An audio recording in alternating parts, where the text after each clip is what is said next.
Hi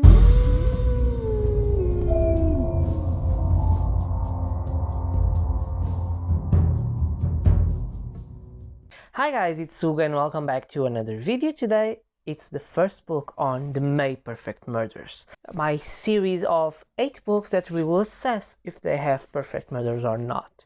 If you don't know what I'm talking about, well, I'll link the video I did explaining all this here and in the description below so you can check it and then come back. Let's start with, as you can see by the title, Double Indemnity by James Cain. This book will be divided in 2 parts. The first part will be just a normal review of the book as a reading and without spoilers as always, and the second part will be a review of the murder itself, and of course we will have to have spoilers. So yeah, and let's start. So Double Indemnity is written by James Cain, the author of Mildred Pierce, another classic. These books are usually set in the 1930s, and we follow Walter Uff, and he's an insurance officer. So he deals with insurance policies. He's the one who sells them and then who sees sometimes if there's someone trying to get insurance money without being owner of that money. For example, if they fake an accident or if they they burn their houses on purpose, you know, those kind of stuff. And in the beginning of the book, this book is always written in the perspective of Walter. You only get his perspective, and he's going to the house of the, I have to say their names because their names is hard, the Nerlingers, and he meets Phyllis, who is the wife of Mr. Nerlinger. I'll call Mr. N to be easier. And on that first meeting, he feels attracted to Phyllis, and that is weird. This book has some weird relationships, you know, that part that I'm totally in love, I'm totally like sexual, convinced that I love you. It's a kind of weird in that part.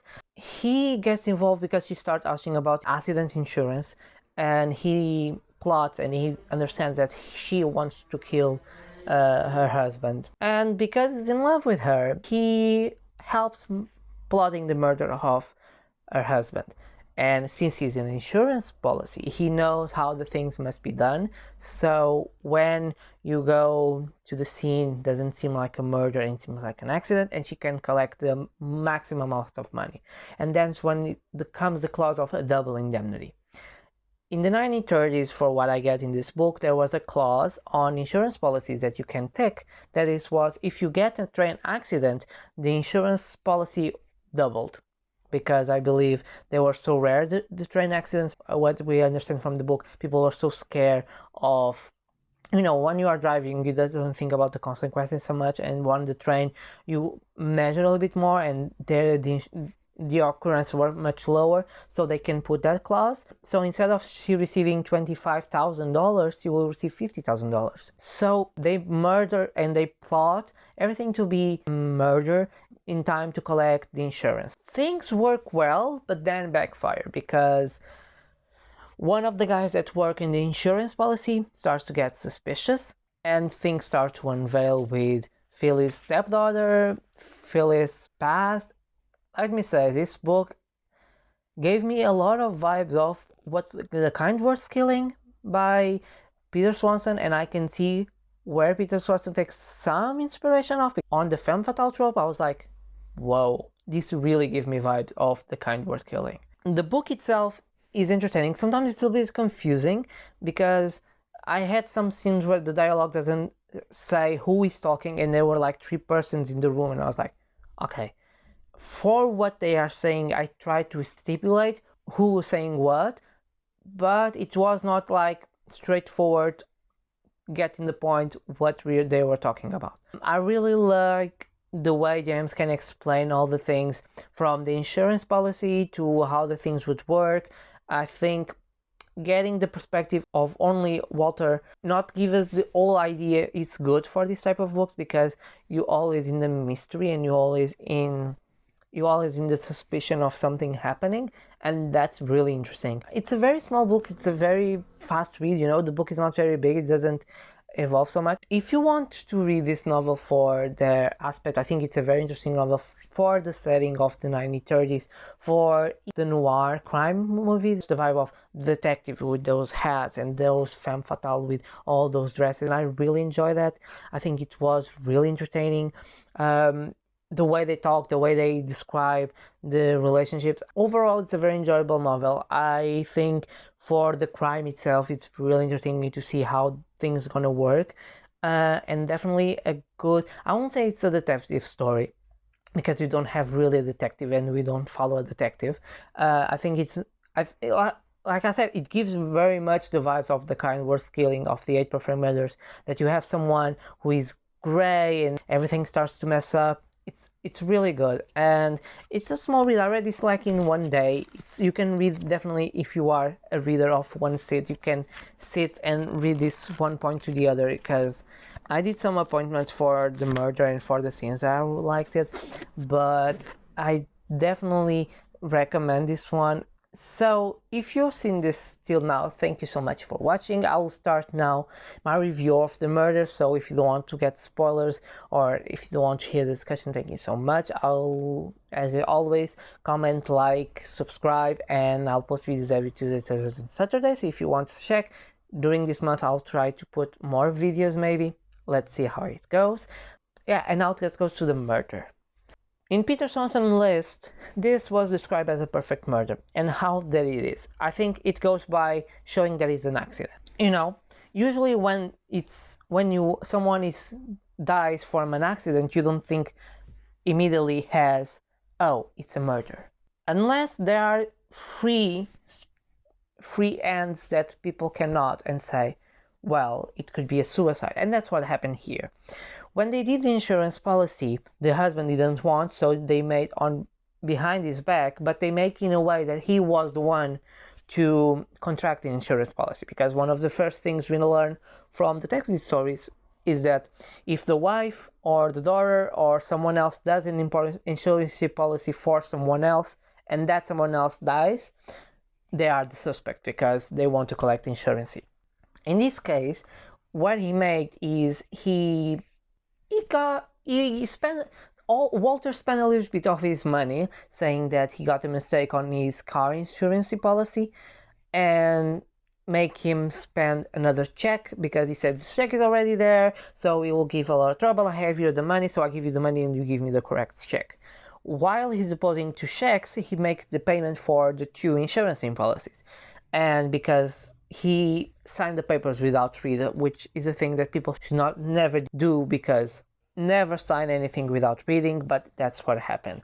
When signing these 2 insurance he made, and they made up a story that he didn't want his wife and his daughter to know, and I think that was the first mistake they had, because not telling them make the insurance officers confused and maybe suspicious that it was a suicide attempt.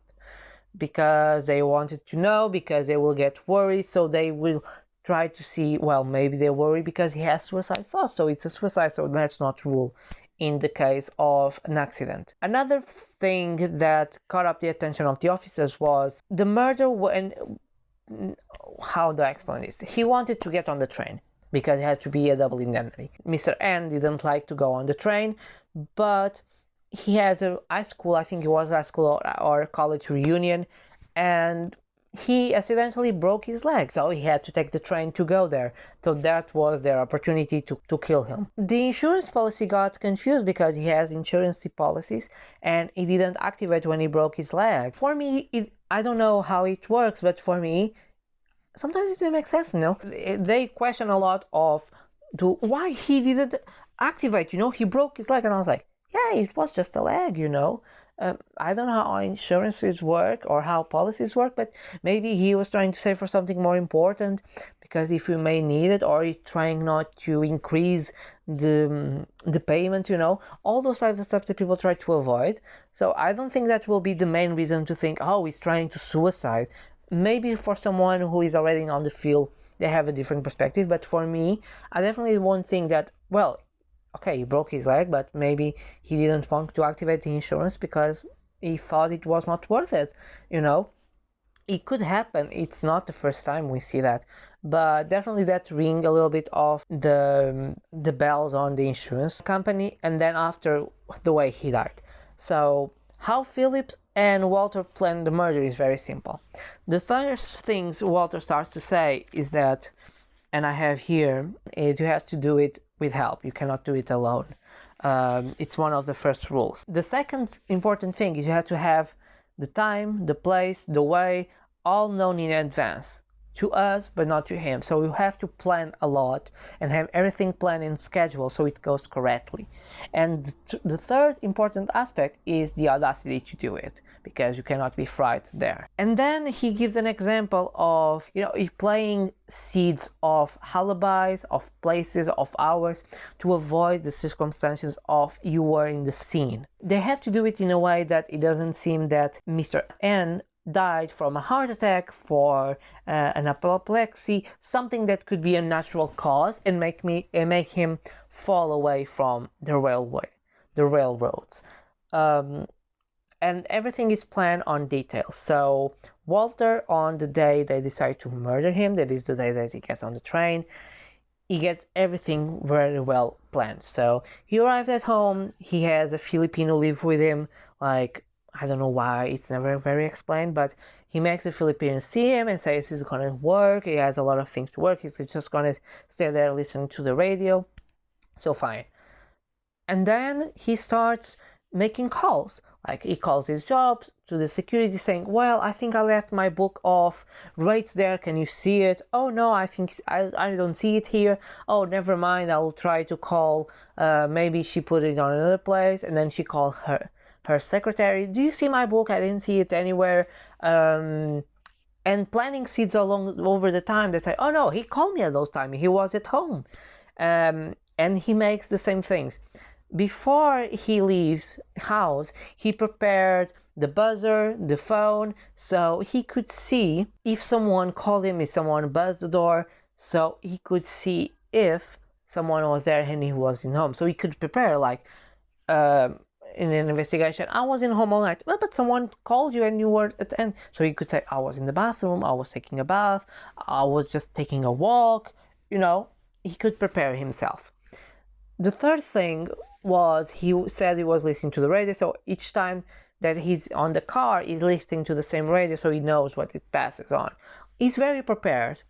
The way that they kill Mr. N, Phyllis tries to make a little bit of a fight. They are in the car, and then Mr. N, very furious, goes to his house to get whatever she wants, and then Walter sleeps in the car of Phyllis, and he hides on the back seat.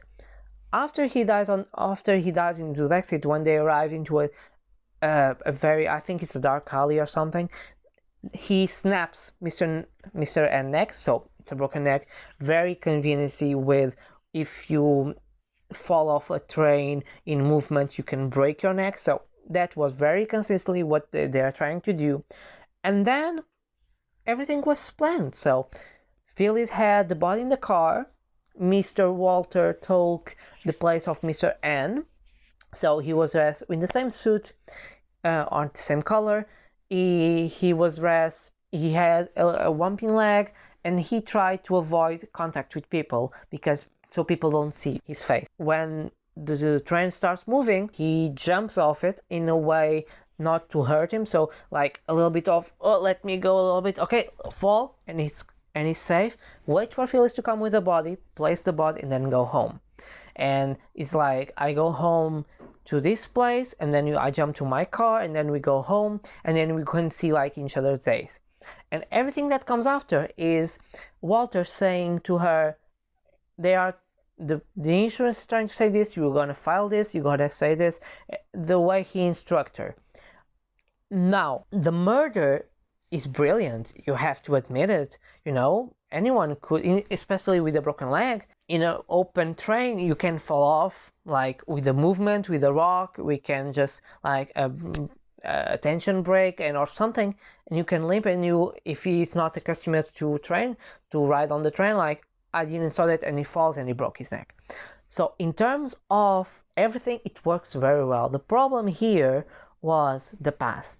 of Phyllis. Phyllis was a nurse and he had connections with a lot of murders in the past. Mr. N, ex-wife, because she died of pneumonia, and Phyllis was a nurse on a sanatorium for pneumonia patients. Another kids die, and the doctor who was the owner of the sanatorium killed himself because of the pressure of losing everything, and his son was a private detective trying to get Phyllis. But he starts falling in love for Phyllis' stepdaughter, and that's what everything messed up. Because the past comes up, everything they knew, because if Phyllis had a clean past, Lola won't be suspicious, Walter won't try to kill Phyllis in the end. Phyllis won't try to kill Walter because she's a femme fatale. She killed a lot of people for what she wants. So that's why it gave me a lot of vibes of the Wartquart killing, because it reminded me of the wife killing the husband while the husband's trying to kill the wife. It's brilliantly done that. And I think it could work, you know. Nowadays I don't think, because I don't think the trends are so open. And of course, you have a lot of problems here because you have surveillance cameras that we don't have in the 1930s. So the train will have a lot of surveillance cameras. You may not be able to access the railroad at night without anyone to see it. You have DNA, Your car will have DNA of other people. You can have bruises on the neck. You can have DNA on the neck. You have a lot of things that could not work out on today's because, well, you have new technology, I don't know. I don't even know if this insurance policy is not work even nowadays. I don't think there is a double indemnity yet, or still in this case. It could have his own faults. In here, I think everything they planned was very correctly. They planned the seeds of the alibis, of being home, knowing what it is, making phone calls so they could assess hours. And the important part is assessing hours, At 10:30, I was in home because I'd make this call. So he could not be 10 minutes later, like 100 miles or whatever away, killing that person, and that was the important part. I think here the switching part of the body and the evidence they could collect from samples of DNA will be the hard. Well, you can use gloves. Yeah, you can definitely use gloves to avoid the DNA. But I think that switch of the body would be the hardest part, and then not get caught. You could not break between the interrogatory from the police, and also you had to be careful for. You have to have a situation. I think this situation of him breaking a leg, going there, and then to collect insurance money, it could be hard. But I think it's a pretty good murder. Any murder by accident could be a perfect murder. It could definitely work if you did what Walter did with Phyllis. Prepare everything. Prepare for all scenarios. Make yourself a lot of alibis, not having connections, and I think this could be a perfect murder. From all that we're gonna have, maybe this could be one of the perfect murders we're gonna get, because you just have to kill the body, plant seeds of an alibi, make someone who's similar to the person you killed on the situation, of course, change the body, and then let it be. It was an accident overall. Probably would work. Yeah, tell me in the comments what you thought. If you thought this was a perfect murder or not. What are your opinions? Tell me. I want to hear everything you thought about this. I want to discuss with you the flaws, the pros, the cons, everything. I hope you guys enjoyed this first discussion of the murder and if it is a perfect murder or not. I tried to do my best. I hope I can improve in the other books, but this one I think doesn't have so much to discuss. Yeah, I post videos every Tuesday, Thursdays, and Saturdays. Maybe this month on Sundays because I have a couple more videos to plan, but we'll see. And I see you guys on my next video. Bye.